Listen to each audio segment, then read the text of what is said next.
Tere, mina olen Liisa. Mul on hea meel, et sa oled siin. Täna ma mõtlesin, et ma tahan rääkida ilusatest asjadest. Ma panen viimasel ajal aina rohkem tähele, kuidas põhiasjad, millest me räägime inimestena nagu üksteisega, on tavaliselt kas midagi negatiivset või kuidagi selline asjade üle virisemine, vingumine või et midagi on nagu halvasti, midagi on valesti. Ja mida rohkem sa seda tähele paned, seda rohkem seda tähele paned, sellest on nii raske mööda vaadata. Reaalsus on see, et päeva lõpuks me oleme nagu oma mõtted, see, mida sa mõtled iga päev, samamoodi nagu sa oled see, mis sa sööd, siis sa oled see, mis sa mõtled. Et kõik su mõtted kokku ongi lihtsalt kogu su experience siin elus. Ma täna lihtsalt olen kuidagi mõelnud hästi palju nende asjade peale, mis mind õnnelikuks teevad, mis mulle midagi nagu nii tohutult juurde annavad. Ma tean, et mingi aeg, kui mul oli veits keerulisem periood, siis ma kuulasin oma lemmikpodcasti ja seal oli siuke episood, kus ta rääkiski nagu lihtsalt kõige nagu keerulise ja raske kõrvale lihtsalt nagu ainult headest asjadest. Sest ma mõtlen, et meil on jah nii palju eksistentsiaalseid ja üleüldiselt igasugu asju, mille peale mõelda, aga võib-olla vahel on hea hetk lihtsalt võtta paus ja keskenduda sellele, mis juba on, sest seda on nagu nii palju. Nii et ma tahaks, et see oleks võib-olla selline episood, selline, miks ma tahan öelda osa, no ütleme nii, et see siin kogu see asi on lihtsalt film mu elust, nii et see on tänases episoodis, see oleks selline video, mis loodetavasti toob sulle lihtsalt nagu rõõmu, helgust, sest seda on täiega vaja ja minu arust siuke helge, cozy ja armastatud tunne on kõige ilusam asi maailmas üldse. Ja siis ma mõtlesin, ma tahaks rääkida asjadest, mis toovad mulle rõõmu ja samas ma tahan ka ära mainida selle, et ma otsustasin. Ma olen pikka aega tahtnud olla osa mingist bookclubist, mingist raamatuklubist, aga ma pole kunagi au olnud, kui nii võib öelda. Või nagu kuidagi pole kunagi juhtunud.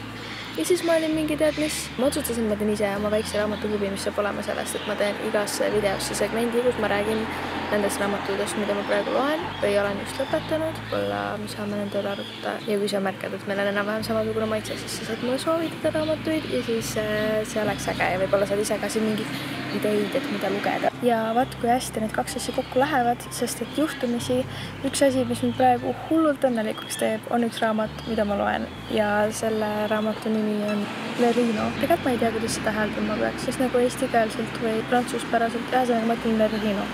Sest et me oleme Eestis, ütlen ma ja iga teine mu sõna on inglise keeles. See on Eesti autorilt Liisi Õunapuult ja see on 3. kord, kui ma seda raamatut loen. Ma lihtsalt tõsiselt armastan seda nii väga. Iga kord, kui ma seda loen, ma ei suuda nagu panna sõnadesse seda rõõmu ja elevust, mis see toob mulle. Lihtsalt see on nagu nii äge raamat, see on nii armas, see on nagu lihtsalt kõik selle juures, ma lihtsalt loen ja ma terve aeg naeratan. Põhimõtteliselt see räägib ühest naisterahvast, kelle mees jätab ta maha ja siis ta satub tööle ühte salapärasesse kohvikusse. Kogu selle raamatu point on kind of see, et kõik need inimesed on nagu veits imelikud, nagu me kõik oleme, aga et see on nagu hea ja toob neid nagu välja ja et keegi ei ole seal nagu perfektne ja kõik ongi nagu nii oma laadi, oma moodi. Ma tõesti see lihtsalt avab mingid uksi mu südames, mis ma ei teadnud, et seal oli lihtsalt. Ja ma praegu mõtlen, et võib-olla ma peaksin sellele autorile kirjutama, et ma väga-väga armastan seda.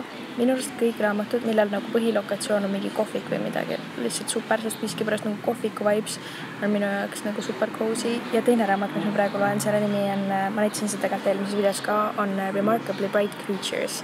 Mul väga meeldib see raamat, aga ma arvan, et ma sellest räägin alles siis, kui ma olen selle ära lõpetanud, sest ma olen praegu veits nagu, mulle meeldib see, aga ma ei ole liiga suur fänn, et ühesõnaga vaatame seda värki. Ma nii loodan, et sa saad mulle kirjutada või siia alla kommenteerida, mis on sinu jaoks need asjad, mis sütavad sul hingest tule.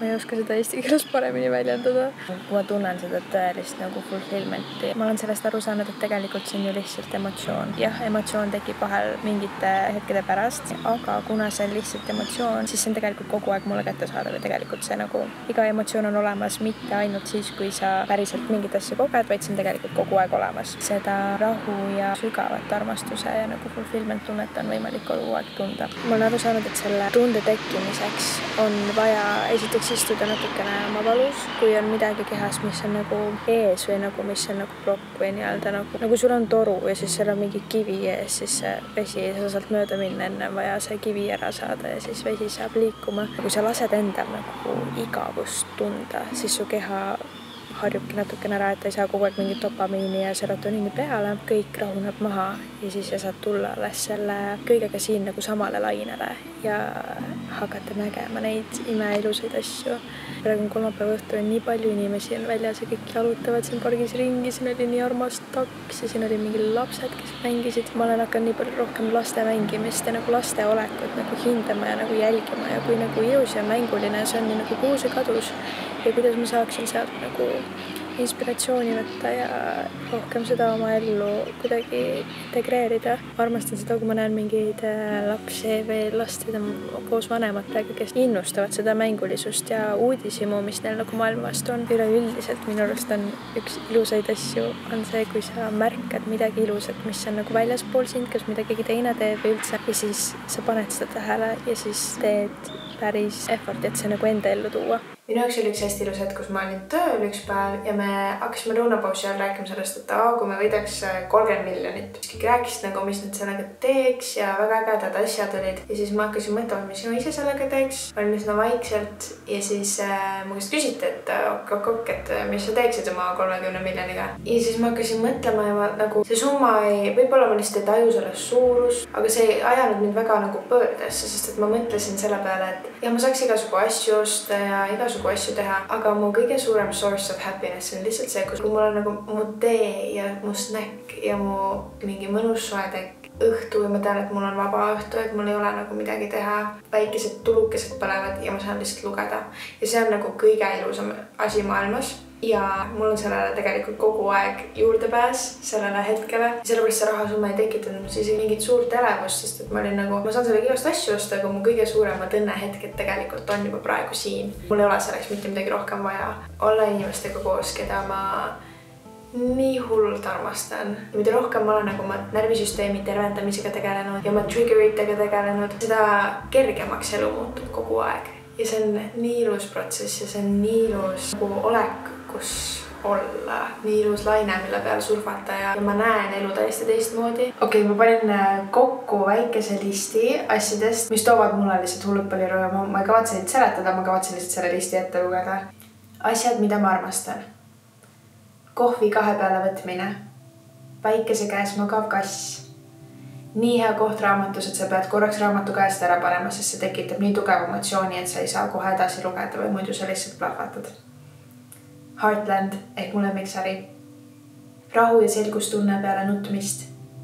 Talvel Harry Potteri vaatamine. Peale pesus käimist kreemitamine. Kodus haige olemine. Värske saia või leivalõhn. Esimene lumi. Kohvrirataste hääl. Kaneel. Inimesed, kellele sa saad ükskõik mida öelda, teades, et nad mõistavad sind. Inside jokes. Oma sisetunde järgi käitumine. Kuum vesi. Lõunuinakud. Tume šokolaad. Uue retsepti proovimine. Talvel koju sõitmine ja majadel jõulutulede nägemine. Peamassaaž juuksuris, kui juukseid pestakse. Kingitusena raamatu saamine. Kõige basicumad Netflixi filmid, mis on over the top positiivsed. Siis, kui kuuled, et hakkab sadama just siis, kui hakkad magama jääma. Laulud, mis tekitavad kananaha. Igatsemine. Õhtul magama minnes hommikusöögis tunnistamine. Filmi vaadates magama jäämine. Peoks valmis sättimine. Šokolaadisaiade küpsetamine ja söömine. Küünalde põlema panemine. Kallite inimeste puudutused.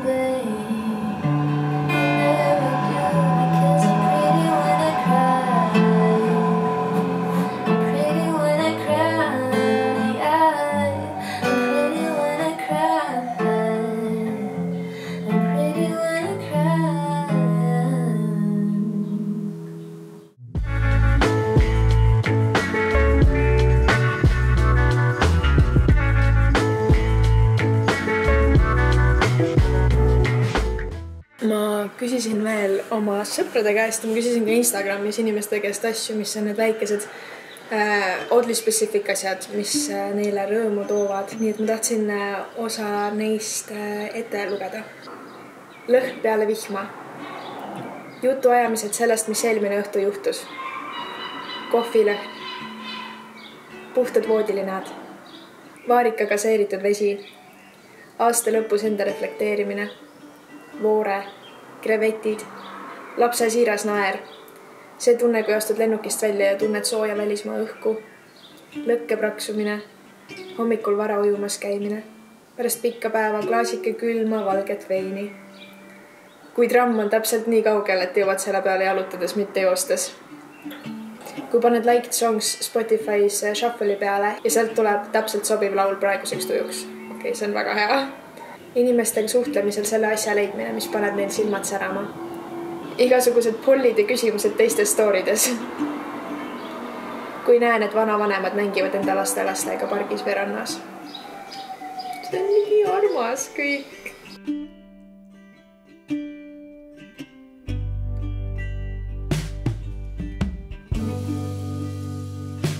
Aga see ongi täna minu poolt kõik. Ma loodan, et sul oli siin tore olla ja et sa tunned seda armastust ja soojust läbi oma ekraani. Aitäh sulle, et sa siin olid. Ciao!